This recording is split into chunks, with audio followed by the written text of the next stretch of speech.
نان میرسمد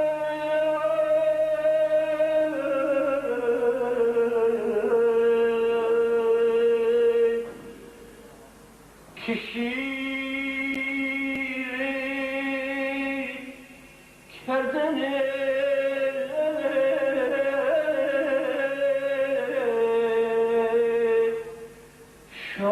شاگردان خورده که شیر کردن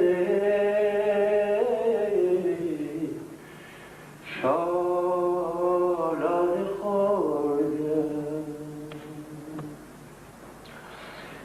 چی افرون کجنتون کس برد میام رب جنتون کس برد زمانه سخت میدان جد میام رب جنتون کس برد میسی نفس نزن کس برد نفس نزن کس برد تو کی میگذر به شستر نری میپاجیر دست نزن کس برد امیر میگیر خیب بکاری تن پیش رو بداری باز اینکی کار بده امی دست خودش افا میاد دلبره هنوز تو جایی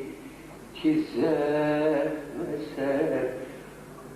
با دین خورده دارم تره شب نصف شب خواب میان آبی نبرده دارم نجیشتی گرم و سردننی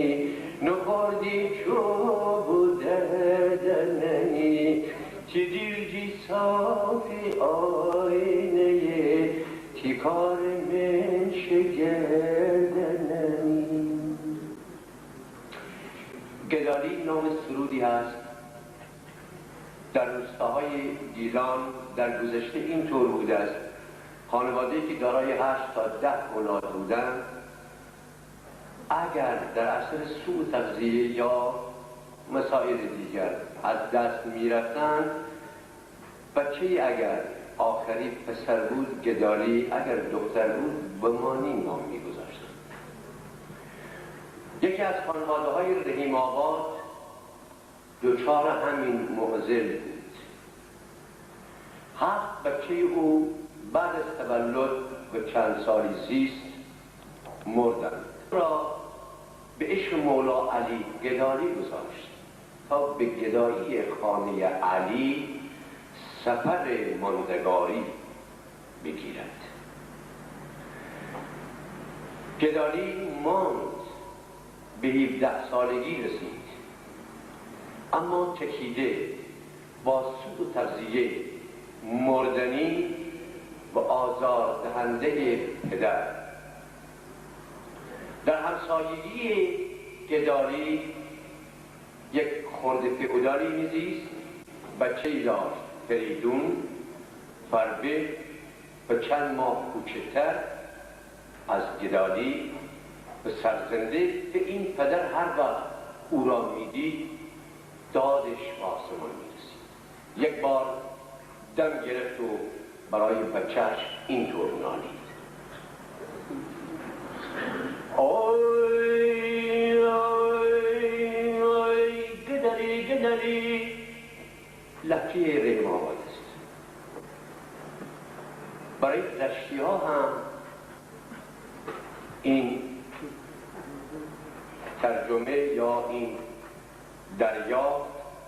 سخت است. سعی میکنم با ایما و اشاره این رو من القا کنم.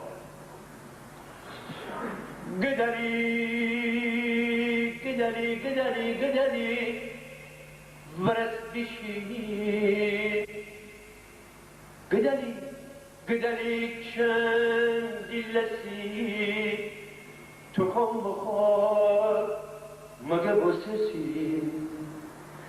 کی سلامار آفریدون بدی تو چند چی برازه دومان ترجی کچتله نم فکته چندی درازه اون گردن کندوجلنگه کی گردن این سیاتا اون شگوتن تو صدا ترشگوتن تو سخا بدلی برد بشی موجی اولو در پاره بمیرم چی او در بومد اجاره بمیرم هرچی دارم هرچی کارم گرم زارم سرد زارم مال البان این دری سیاه و عزیز برای گیری پیاه و دری برای گیری هرچی تیره بزن پس نمره نتر آفتاب نتابست بدلی الان بیشی موتی و را در پاره بمیرم چی در گوهر اجاره بمیرم بشین هرگز و نگردی بهتری چرا گردی بهتری اگر یه روز بگردی خوب بگردی بهتری و بگردی بهتری زور بازو جان سا میده تو که دست شما بدلی الان